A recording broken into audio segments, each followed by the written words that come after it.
Kim Woo-bin looks like the kind of man life should not be able to break.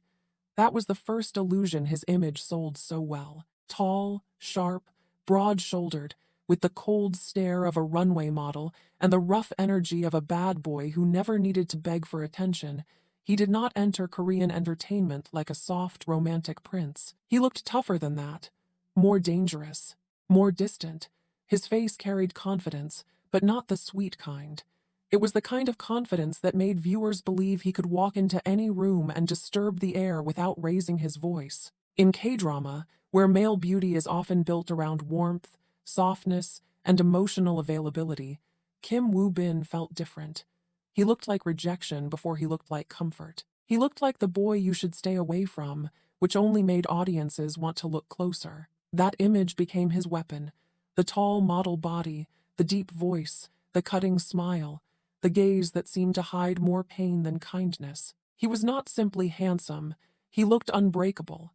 Even when he played wounded characters, the pain never made him seem weak. It made him seem more magnetic, as if the damage only sharpened the danger around him. That was why audiences believed in the fantasy so easily.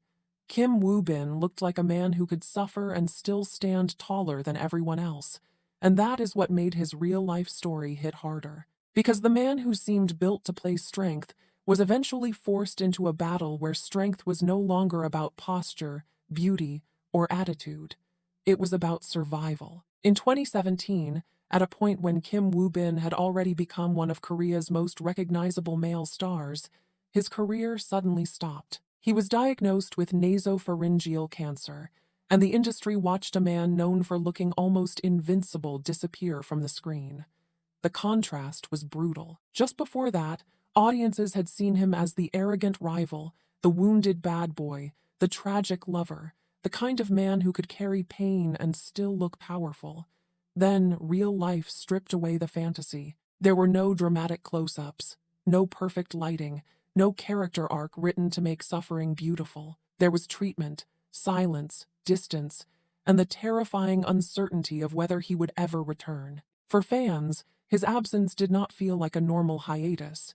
It felt like Korean entertainment had lost one of its strongest silhouettes. The man who had once seemed too sharp to fade was suddenly fragile in a way the public was not prepared to see. And that is why Kim Woo-bin's story is not just about beauty or fame, it is about the collapse of an image. He had spent years making vulnerability look stylish on screen, but cancer made vulnerability real. It turned the bad boy into a patient, the model into a survivor, the star into a human body fighting to stay alive. For a long time, the public had loved him because he looked untouchable. After the diagnosis, people began waiting for him because he was touchable, breakable, and still fighting. That shift changed everything. His silence became heavier than any role. His recovery became more emotional than any scripted tragedy. When he eventually returned, the question was no longer whether he still looked strong. The question was what strength meant after almost losing everything. Kim Woo-bin did not come back as the same untouchable man audiences remembered. He came back carrying proof that even the strongest image can break, and that sometimes the real power is not looking unbreakable, but surviving after life proves you are not. Before Kim Woo-bin became the man audiences knew from cold stares, wounded bad boys, and tragic romance, he first belonged to the world of fashion. That beginning matters because his body told a story before his acting did. He was tall, lean, sharp, and almost intimidating in the way models often are built less for softness and more for distance. On a runway, that kind of presence works instantly. You do not need to explain yourself. You only need to walk, hold the frame, and make people look. Kim Woo-bin had that from the beginning. His height, his angular face, his deep voice, and his unusual features made him stand out in a world where many male stars were packaged to feel clean, pretty, and approachable. He was different. He did not look like the sweet boy next door. He looked like trouble with perfect posture, but that kind of image can become a trap. A model entering acting is often judged twice, first for being beautiful, then for needing to prove he is more than that beauty. Kim Woo-bin had to fight the label of model actor, the suspicion that he had presence but not depth, aura but not emotion, height but not soul. And that is where his early journey becomes interesting. His first power was visual, but his real challenge was learning how to make that visual carry pain. He had to turn the runway body into a character's body. He had to make the cold face feel like it was hiding something. He had to make the audience believe that behind the bad boy image was not emptiness, but a wound waiting to be opened. As he moved deeper into acting, Kim Woo-bin began shaping one of the most recognizable images of his generation. The dangerous young man who looked cruel on the outside, but damaged underneath. He was not built for innocent charm. He was built for tension. That made him perfect for roles where confidence could turn into loneliness, where arrogance could hide insecurity, where anger could become a shield. Early on, the audience did not just see a handsome newcomer. They saw someone with a darker rhythm. His characters often seemed like men who would rather push people away than admit they needed anyone. That emotional pattern became his signature. He could stand still and look threatening. He could smile and make it feel like a challenge. He could say very little and still make the viewer wonder what kind of pain had made him so hard. This is why his transition from model to actor worked.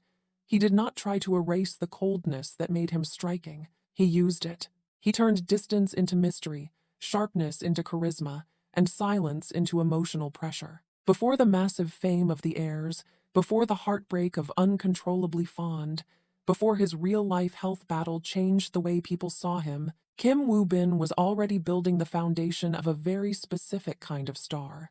Not the man who comforts you immediately, but the man who makes you curious enough to stay. His early career was the making of that shadow, the bad boy shape, the wounded eyes, the cold surface, and the feeling that if the story pushed hard enough, something inside him might finally break. Kim Woo-bin's career peak began with a very specific kind of danger. He was not the man audiences were supposed to choose, but he was the man they could not stop watching. In School 2013, he stepped into the role of Park Hyung-soo, and suddenly his cold model aura found the right emotional shape. He did not feel like a polished young actor trying to look rebellious. He felt like someone who had already been hurt before the camera arrived. His body language was guarded. His stare was sharp. His silence had anger inside it. That was the first time many viewers understood what made Kim Woo-bin different. He did not need to soften himself to become interesting. He could stand there like a threat and still make the audience wonder what pain was hiding underneath. That is the secret of his screen power.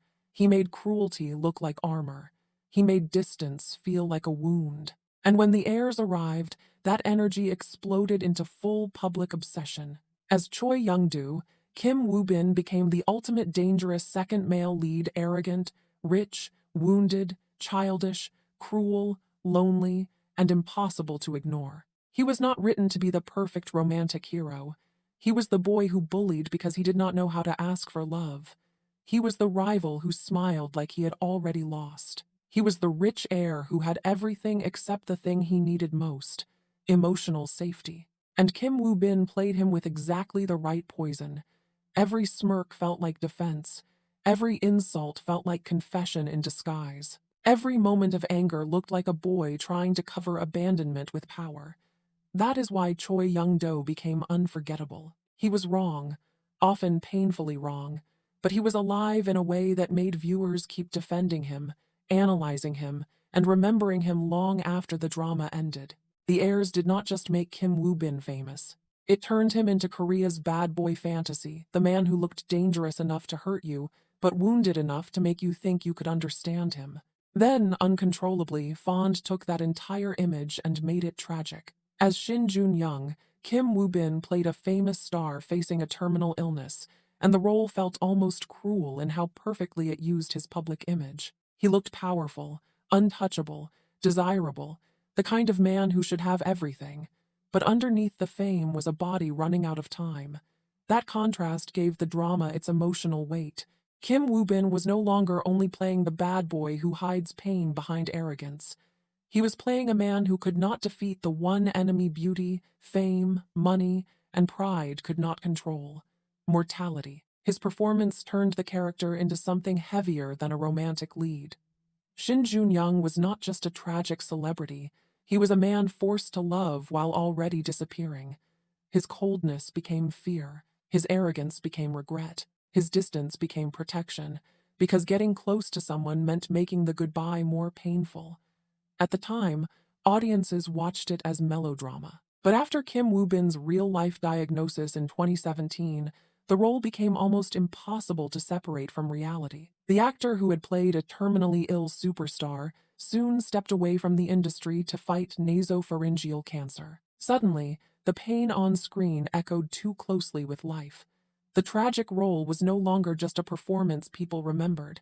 It became a haunting shadow over his career peak. That is what makes this chapter so powerful. Kim Woo-bin reached his highest public image as the man who seemed strong enough to carry any wound beautifully, the school rebel, the rich bad boy, the doomed star. But life interrupted the fantasy at the exact moment his image felt strongest. He had made pain look cinematic. Then real pain arrived without music, without perfect lighting, without a guaranteed ending. And that is why his peak cannot be discussed only as fame. It was fame standing right beside fragility. It was the moment Korea saw Kim Woo-bin as almost unbreakable, just before discovering that even the strongest-looking man could be forced into silence. His career peak gave audiences the fantasy of dangerous strength. His illness revealed the human body underneath it. And when he eventually returned, viewers were no longer just looking at the bad boy they once loved. They were looking at someone who had lived through the kind of tragedy his dramas had only pretended to control. When Kim Woo-bin returned, he did not return as the same man the audience had lost. The old image was still there, the height, the sharp face, the deep voice, the gaze that could still make a room feel colder, but something underneath had changed. Before his illness, Kim Woo-bin's power came from looking untouchable. He looked like the bad boy who could take pain, swallow it, and turn it into charisma. After his recovery, that image became more complicated because the public no longer saw only strength, they saw survival. In Our Blues, his comeback was not just another role on a schedule, it felt like a quiet re-entry into life itself. Viewers were not simply watching an actor perform, they were watching a man step back into the frame after years of uncertainty, treatment, silence, and fear. Every calm expression felt heavier because the audience knew what had happened outside the script. Every simple scene carried the shadow of the years he had been gone.